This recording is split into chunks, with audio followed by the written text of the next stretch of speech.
Did you see the fight that is reportedly being worked on for December 19th in Miami?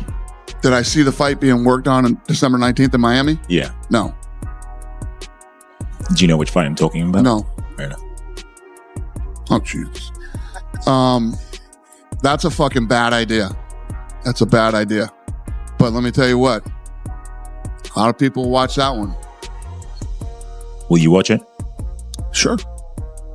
You know what everybody's tuning in for on that one. I think everybody's going to get what they've finally been waiting for. The fight world is in complete chaos right now because Dana White has come out swinging and is demanding that Jake Paul pull out of the Anthony Joshua fight. And this is not the usual playful back and forth. This is Dana White at his most ruthless, saying exactly what he has always wanted to say about Jake Paul, but now with even more intensity. Because Jake Paul is doing something Dana White never imagined. He is stepping into the ring with one of the most dangerous heavyweight boxers on the planet. A fighter who is still elite, still active, still powerful, and completely in his prime. You look forward to facing off with Joshua. To break down the face-off, what do you think about his size? Did you say anything? Did he say anything? No, we didn't say anything, but he looks intense, focused, locked in.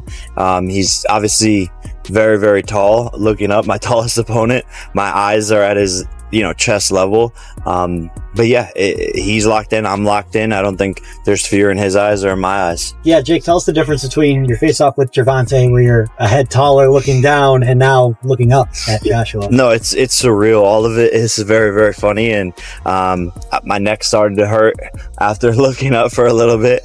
But this is what we signed up for, and he's very tall, but that means I can use my speed and my size to my advantage as well. This question's for Joshua. Oscar De La Hoya, Nate Diaz, and Tyson Fury all said that Jake is going to knock you out. Would you be willing to take the bet with Tyson Fury that's saying that Jake is going to beat you? No, I'm not worried about what Tyson Fury's got to say. That's what I'm saying. It ain't even about the money. I'm betting on myself. Yep. I'm focusing on myself. I'm fully betting on myself. I ain't worried about what anyone's got to say. He did say he's going to put £1 million on it. Would you be willing to take that bet with Tyson Fury? Respectfully, I'm not worried about what Tyson Fury's got to say, or I'm not here for any of that betting and nonsense. I'm here to fight, and that's all it is. Once I get the job done, I'm going to collect my check, cash it, and I'm going to focus on the next one. My bet is on me doing a number on him. That's all there is to it. Yeah. And for Jake, Tyson Fury is willing to put £1 million on you to win. How does it make you feel that his brother Tommy won't even fight you for $10 million? A lot of people in this sport, believe it or not, are actually bitch made. Anthony can attest to that. That's correct. That's why we're up here on this stage, because we're both always down to run it and throw hands. Tommy's, lost. He's a lost puppy. No one watches his fights. I'm the only thing that he's got, so he should be on his knees begging for the fight. We did offer him it, and he said he wanted more time. So we tried. We've been trying. Same with KSI. These guys just don't want to step up to the plate. I'm not afraid of anyone or anything. So I'll go to the bigger challenge, a bigger fight, and do bigger things with Joshua, and that's why we're here today. There's been some talk about possibly Joshua using Jake Paul as a tune-up to fight you. What are your thoughts on that? I don't know about tune-up. I think Jake Paul knocks him out. Seriously? Yeah. Why so? What impresses you about Jake Paul? I just think Jake Paul would knock AJ out. I think AJ's a spent force, and I think Jake Paul's on the rise. And I like his new heavyweight look. A bit chubby, bit bulky. I wanted to give a little opinion on everything I've been seeing on social media lately. Jake Paul versus Anthony Joshua. Just wanted to come in here and remind everybody that bum couldn't beat me when I basically had a broken hand. I had one hand and he still lost. Jake Paul, I'm still your daddy, and everybody weighing this fight up, don't bother, because he ain't worth a shilling. And the loss will always be there, Mr. Paul. Take it easy and have a good day. Jake Paul, Anthony Joshua, 50-50 fight. What do you make of that? Yeah, I just said in another interview, great if it is. I mean, if it is, then you've got no problem seeing it. But when AJ, I mean, decapitates a strong word, but when he renders Jake Paul unconscious like he did to Francis Ngannou, don't then say, oh well, it was Jake Paul. Do you know what I mean? I mean, when AJ beat Francis Ngannou, Ngannou just had a fight that could could have gone either way with Tyson Fury. Then AJ poleaxed him, and everyone just said he's just an MMA fighter. Do you know what I mean? Jake Paul's not Francis Ngannou. But as I said before, if you want to see Jake Paul exit the boxing world, make the fight. Dana White has always insisted that Jake Paul should fight a real boxer. He has always called Jake a clown. He has always said Jake Paul chooses retired MMA fighters' smaller opponents, easier matchups, and gimmick events. But the moment Jake Paul finally takes the biggest risk of his entire career and signs to fight Anthony Joshua, a two-time heavyweight world champion Dana, White suddenly wants him to pull out. Suddenly, it is too dangerous. Suddenly, it is irresponsible. Suddenly, Jake Paul is biting off more than he can handle. And this is where the hypocrisy has the entire fight world talking. For years, Dana White said Jake Paul would never face someone his own size. He said Jake would never fight a legitimate boxer.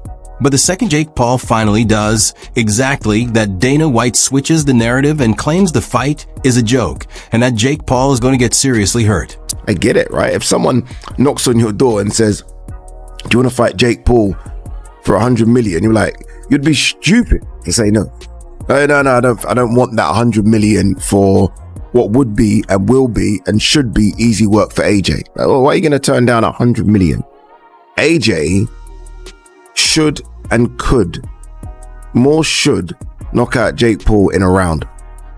Like if Jake Paul was over here fighting under our British Boxing Board of Control, I don't think it would be a Southern Area cruiserweight champion. AJ is a former unified heavyweight champion of the world that I still believe is a top 10 heavyweight in the world. Like AJ should be able to destroy him. AJ is going to be 60 pounds or so bigger than him. AJ hits like a truck. AJ is a better boxer. Like this is a no contest from the beginning. Did you see Anthony Joshua versus Jake Paul is happening? Who you got and how? Man, you got to go with Anthony Joshua. You just got to go with Anthony Joshua on him. I think Anthony Joshua by knockout. Yeah, I think Jake will probably get knocked out in the third round. Who did Terrence Crawford fight his 11th fight? I don't know. Who did Arthur Beterbiev fight? Jake Paul has found a way to make himself the cash cow early in his career to where we shouldn't care. Jake Paul has become the fighter right now that everybody wants to fight because right now he is the cash cow. He made $40 million just off of Netflix. He has found a way to do something with his following, get under people's skin to make people care about these fights. It is the perfect contradiction. When Jake refuses to fight real boxers, Dana mocks him. When he finally does fight a real boxer, Dana still mocks him. Jake Paul simply cannot win in the eyes of Dana White. Dana has also pushed the idea that this entire matchup might not be legitimate. He claims that if Anthony Joshua does not knock Jake Paul out quickly, then the whole thing must be rigged. Dana even said the only way this fight makes sense is if Jake Paul has arranged something behind the scenes, because on paper there is no world where Jake Paul should be able to compete with Anthony Joshua. This is a top 50 or 60 cruiserweight in the world stepping up and fighting a top, I mean, even if you want to be really critical, top 10, but I think top 5 heavyweight in the world. So it would be unthinkable. I mean, both AJ and myself would need to retire from the sport if we got beat against Jake Paul. But it ain't it. I mean, the professional bout consists of 8 3-minute rounds, and both fighters will wear regulation 10-ounce gloves. Spencer, you are a boxer. For real. Should this guy be anywhere near Joshua? God help Jake Paul. That's all I can say. We saw that what Anthony Joshua had done to Francis Ngannou. He went out there and iced him in a couple of rounds. A guy coming from a different discipline. Well, this kid's coming from another level. You know, white collar boxing in 2018, gone through the mill, and the only boxer really that he's actually boxed, a legitimate boxer, he got beat by, and that was in Tommy Fury. Now he stepped up to the plate. Does he really believe that he can beat Anthony Joshua at heavyweight? All right, he's put a restriction in there. Anthony Joshua can't be no heavier than 245 pounds. Well, the last time he boxed Alexander Usyk, which was not that long ago, he was 245 pounds. So I don't see that being a big problem. But we know why he said yes to it. Gazillions. Oh, absolutely. Do you know the bizarre thing here, Jim? That this will be financially and number-wise the biggest fight in boxing history. Ever. viewed, the biggest viewed fight in boxing history ever. And there's been some great fights over time. That is insane, isn't it? And the highest paid fighters as well. What Jake Paul, they're an estimated £170 million split between these two. But Jake Paul, is he really that deluded that he thinks he's going to go in there and beat Anthony Joshua? Do you think he thinks he can do it, Simon? I don't know what he thinks. That commentary has only poured more fuel on the fire because now the boxing community is completely divided. Some people believe this fight is a dangerous mismatch. Others believe Jake Paul deserves respect for stepping up, and others think that if Jake Paul performs better than expected, the accusations and conspiracy theories will explode. But the truth is simple. Jake Paul is fighting a man who outweighs him, outskills him, outguns him, and outexperiences him at every level. It is the boldest and craziest move of Jake Paul's career, and he knows exactly what he is stepping into.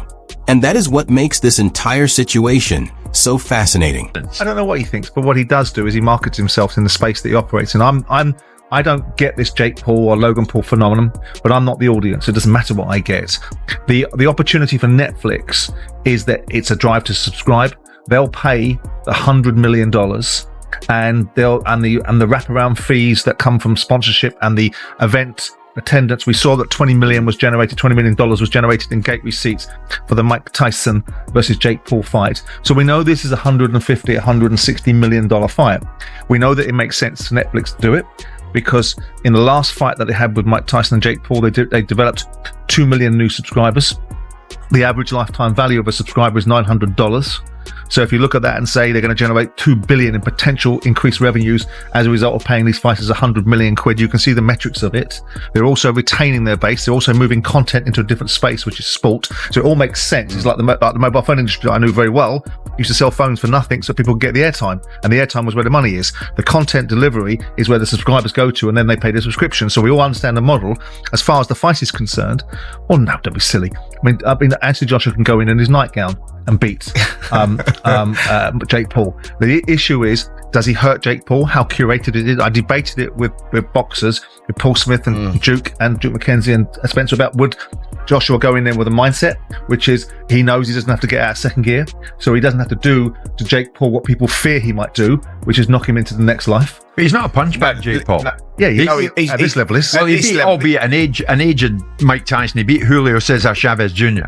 Mike Tyson, when we went out there to do that fight, and Simon gave me a lot of stick for it because I was saying Mike Tyson was actually going to put an end to this Jake Paul phenomenon that was going on. And when Mike Tyson got out the car, when we hit Texas, he climbed out the car and he could barely walk, Jim. He struggled to get up the stairs. I knew that I was in trouble for making those comments. I knew that. I sold the fight, and I shouldn't have sold the fight. But this one, Anthony Joshua needs to keep his career alive, and by doing that, he has to get rid of Jake Paul very, very early. To the people who say Anthony is ruining his legacy just by taking this fight, fans don't respect what he's done in the sport already. He's an Olympic gold medalist, 2-time unified heavyweight champion of the world. I sort of sympathize with him because I feel like if he doesn't beat him quicker than he beat Francis, people are just going to write it off. I'll ask you bluntly, have there been any discussions about there's an agreement, there's a secret contract? Have any of those discussions happened regarding this fight? It's an 8-round professional fight. AJ wouldn't have taken it if that was the stance it had to be, if it was an exhibition, if it was you've got to hold him up for 8 rounds. It wouldn't suit Anthony Joshua. Anthony Joshua is going in there to knock out Jake Paul. But if I can beat Jake Paul, then excuse my French, what the fuck is Anthony Joshua going to do to Jake Paul? I think my dad said that AJ could beat him with his prick, and I completely will back that up. Even if AJ had a broken arm in there, it still wouldn't go past a minute. To be quite honest with you, and as a safety aspect,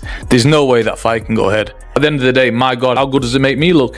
He gets beat by Jake Paul. Well, that automatically makes me 2-time heavyweight champion of the world, doesn't it? There's no proper way. I've got to laugh about it. How are we even talking about this? He got his nut boxed off by me a little over 2 years ago, and now all of a sudden he's talking about fighting Anthony Joshua. It's like, come on. Like, you can't be serious. He can't beat me. I'm not Anthony Joshua, am I? So it's just ludicrous. It really true. He had a past of many arrests and accusations, but everyone has a past. We accepted that. But when you bring the past into the presence with domestic violence, you are out period. The reality is Gervonta fumbled the biggest bag of his career and ruined a relationship with the biggest streaming platform in the world. Make no mistake, this is the biggest fight of my career. I'm walking into the lion's den. I'm doing something that no one else has ever done before. I, Joseph Paul, will knock out, defeat, and embarrass Anthony Joshua Friday, December 19th, live on Netflix. Dana White is panicking because he never wanted Jake Paul to reach this level. He never wanted Jake Paul to earn respect. He never wanted Jake Paul to force his way into real heavyweight boxing. Jake is showing that he will fight anyone at any time, and Dana White cannot handle that reality. Dana built his entire brand on the claim that Jake Paul is a fraud, and the moment Jake stepped up to fight a prime AJ, that storyline began to collapse. Now the pressure is overwhelming because if Anthony Joshua knocks Jake Paul out, the world will say it was expected. But if Jake Paul survives or lands something meaningful or wins rounds or even hurts AJ, it instantly becomes one of the biggest moments in modern boxing. For better or for worse, the entire combat sports world is locked in, and Jake Paul has taken on a challenge far more dangerous than anything the UFC ever gave him credit for. And whether Dana wants it or not, this fight is happening and the entire world is watching.